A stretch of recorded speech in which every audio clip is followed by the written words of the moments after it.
మాది ఖమ్మం సార్. ఇక్కడ రావడానికి కూడా దొంగతనంగా వచ్చినాం సార్. మేము దొంగతనంగానే వచ్చాం సార్. ఎందుకంటే ప్రెస్ మీటింగ్ ముందుకు పోయి మాట్లాడినా కేసులు పెడుతున్నారు సార్. ప్రెస్ మీటింగ్ ముందుకు కూడా పోవద్దు, ప్రెస్ వాళ్ళని రానివ్వట్లేదు, ప్రెస్ వాళ్ళని కూడా అరెస్ట్ చేస్తున్నారు. ఈ విధంగా మమ్మల్ని చిత్రహింసకి దారుణం చేస్తున్నారు సార్. ఫిబ్రవరిలో ఇప్పటికి 15 రోజులు 20 రోజులు అవుతుంది. చెట్ల కిందనే ఒక వారం రోజులు చెట్టు కిందనే ఉన్నాం సార్. మేము ఆ భూమి వదిలిపెట్టి రాలేక బలవంతంగా మమ్మల్ని బయటకు వెళ్ళిపోమన్నారు. రోజు డ్యూటీలు వేశారు పోలీసు వాళ్ళకి. ఇక్కడ ఎవరు ఉంటున్నారు, ఎవరు వెళ్తున్నారు, ఎవరు ఉంటున్నారు అని చెక్ చేయటానికి. మేము వచ్చే అట్లా వారం రోజుల తర్వాత వచ్చినాం సార్ బయటికి. బాధ అనిపిస్తాం సార్. ఇప్పుడు అక్కడ కరెంట్లు పెట్టి, మేమున్నప్పుడు కరెంటు పెట్టలేదు సార్.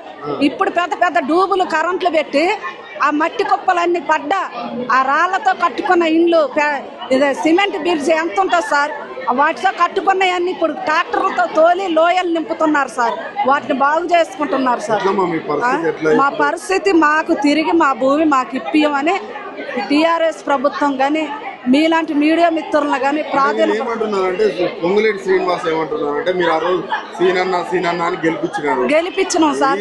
అసలు డబ్బుల కోసం మేము మాట్లాడట్లేదు సార్. డబ్బుల కోసం మాట్లాడేటోళ్ళు అయితే ఇక్కడ దాకా ఎందుకు వస్తాం సార్?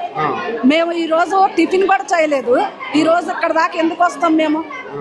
నాకు కేరళవాతం సార్, నాకు థైరాయిడ్ ఉంది, నాకు ఇంతకుముందు కరోనా వచ్చింది, లంగ్స్ ప్రాబ్లం ఉంది, కారు వాసన పడదు సార్ నాకు. అయినా ఇంత దూరం ఎందుకు వచ్చిందంటే వీరి ద్వారా అయినా మాకు న్యాయం జరిగిద్దేమో, మా సొంత ఇల్లు మాకు వచ్చిందేమో అని నేను వచ్చాను సార్.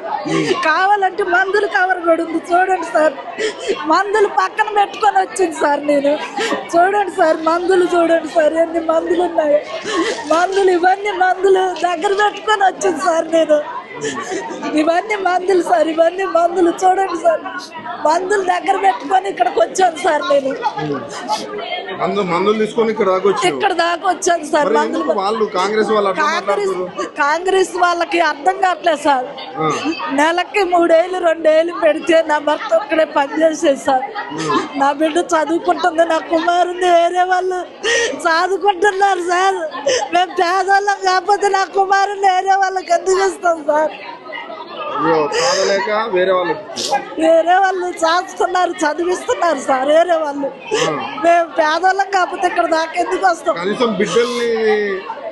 ఒక్క బిడ్డను చదువుకుంటున్నాం సార్, ఒక్క బిడ్డను చదువుకుంటున్నాం. ఒక బిడ్డను వేరే వాళ్ళు సహకరించి సాగుతున్నారు సార్.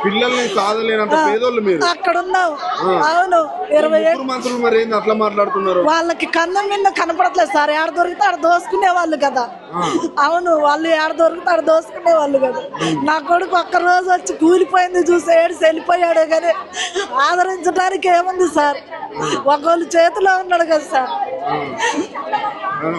వేరే వాళ్ళకి ఇచ్చేసి మీ కుమారుని వేరే వాళ్ళు ఈ కాంగ్రెస్ గవర్నమెంట్ కి ఈసారి వాళ్ళు ఇక్కడ ఉండదలుచుకోలేదు సార్. వేరే జెండా కింద పోవటానికి ఈ ప్లాన్ చేసుకున్నారు వీళ్ళు. హైదరాబాద్ లో కూల్చివేత అయినా, ఖమ్మంలో కూల్చివేత అయినా ఈసారి ఈ పార్టీ మారుతున్నారు కదా సార్. నాకు తెలిసినంత వరకు వాళ్ళు ఇప్పటికే 3 సార్లు మారారు సార్. నా కోట వచ్చిన కంచి 3-4 సార్లు మారారు. మారుతున్నారు. మార్పు లేదు, బందలేదు. మా నాన్న చిన్నప్పటి నుంచి మాకు కాంగ్రెస్ అని నేర్పించిండు. కానీ ఇప్పుడు అర్థమైంది కాంగ్రెస్ అంటే చాలా ఇష్టమై నా కొడుకు ఓటు వచ్చి ఇక్కడికే ఓటుకు వస్తే కాంగ్రెస్కి అయినా అని నేను చెప్పాను సార్. కాంగ్రెస్ కేసిండు, మున్సిపాలిటీలోనే కాంగ్రెస్ కేసిండు. ఇప్పుడు ఎందుకు వేస్తాం సార్? ఇప్పుడు న్యాయం ఎక్కడుంది? ఇంకా న్యాయం ఎక్కడుంది? మాకెవరైతే 3 మంత్రులని కాదు, ఎవరైతే ఇప్పుడు మా పక్షాన్ని నిలబడి మాకు న్యాయం చేస్తారు మేము వారిని గుర్తిస్తాం. నెక్స్ట్ మేమనే కాదు, మా బంధుమిత్రులు కానీ, మా స్నేహితులు కానీ అందరికీ మేము చెప్తాం. అది